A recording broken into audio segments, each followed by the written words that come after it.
Juan Luis Montero, el abogado de este programa. Mi querido Juan Luis, buenas tardes. ¿Qué tal, mi querido Francisco? ¿Cómo estás? Muy buenas tardes a todo el auditorio.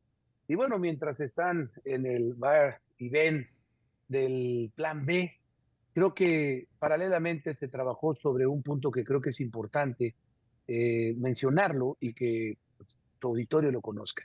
El registro público de personas agresoras sexuales de la Ciudad de México.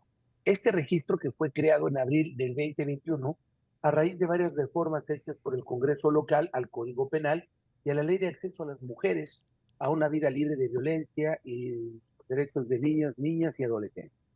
En esencia, el registro pues era obligatorio, era impuesto por el juez junto con la pena de prisión a quienes cometían ciertos delitos sexuales que el Congreso llegó a considerar como graves para efectos de ser registrados, y entonces pues el tiempo del registro sería igual a la pena de prisión más otro tanto, pero contado a partir de la liberación de la persona.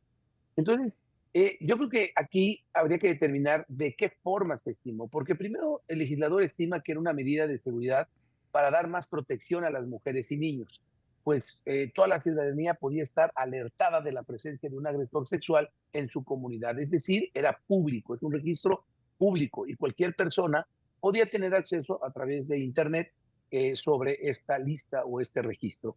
Aquí es cuando la Comisión Nacional de Derechos Humanos y la Comisión Local de Derechos Humanos demandaron la invalidez de todas las normas que contemplan ese registro por ser violatorias a los derechos humanos, y la discusión del asunto en la Corte comenzó el 14 de febrero y ayer, lunes 20, fue definitivamente concluida. ¿En qué concluyó la Corte? Una mayoría de 7 ministros consideró que el registro completo era inconstitucional, pero hay que tener en cuenta que para poder invalidar una norma en una acción inconstitucional se requiere la mayoría calificada, que son 8 votos. De estos 6 ministros estimaron que el registro violaba los derechos a la reinserción social, a la no discriminación, y esto por estigmatizar a las personas registradas como delincuentes después de cumplida la pena. ¿Sí? Y aquí es bien importante y si forma parte de una pena o es una medida de seguridad. Y por violar el derecho penal del acto, que castiga conductas, no personalidades. Esto es bien importante. En cambio, se dijeron que acerca del derecho penal, se está beneficiando el derecho penal del autor, que trata a las personas como personas peligrosas en función de sus características personales. Y esto es inconstitucional. Entonces, hasta ahí había 7 votos por la invalidez, y es la ministra Piña, que consideró que tener un registro sí es constitucional, pero hacerlo abierto al público viola los derechos humanos. Entonces, por lo tanto, su voto fue a invalidar las partes de la norma que dicen público nada más y hacen referencia al acceso general al registro. Y entonces subsiste este registro que quedará de estas personas que son agresoras, pero únicamente con acceso a la autoridad.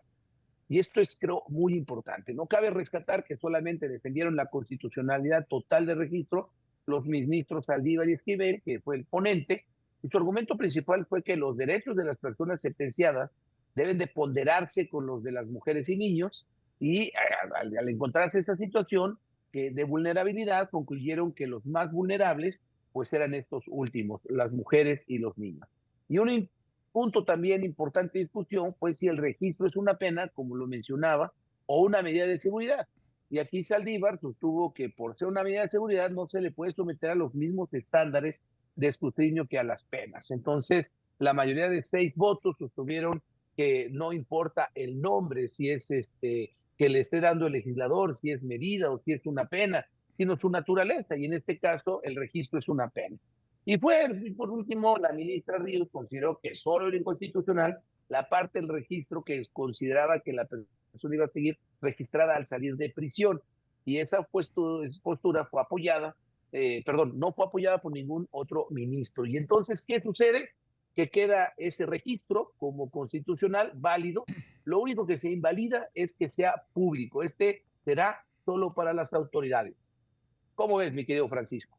Para que nos portemos muy bien y no nos registren, sobre todo en este tipo de delitos.